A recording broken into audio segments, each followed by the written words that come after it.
বিড়ালের সদ্য বাচ্চা হলো। বাচ্চাটা অনেক সুন্দর ও আর মনে হয় আরও বাচ্চা হবে। এই জন্য একটা বাচ্চা হওয়ার পরেও ওর পেট ব্যথা করতেছে, এই জন্য চিল্লাইতেছে। বাচ্চাটা এখনও সঠিকভাবে বাইর হয়ে আসে নাই।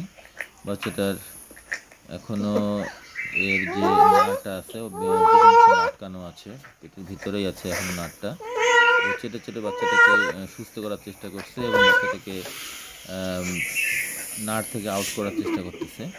এপাশে আরেকটি বিড়াল দেখতেছে সুন্দর করে, কত সুন্দর লাগতেছে। এই এখন বাচ্চাটা অনেক কষ্ট, বিড়ালের অনেক কষ্ট হচ্ছে এখন। আসলে বাচ্চাটা কখন আরও সবগুলো বাচ্চা বাইর হবে, এটা না আউট হবে বুঝতেছি না। এই ভিডিওটি ভালো লাগলে লাইক দিন এবং কমেন্ট করে জানিয়ে দিন আপনার কেমন লেগেছে। ধন্যবাদ সকলকে দৃশ্যটি দেখার জন্য।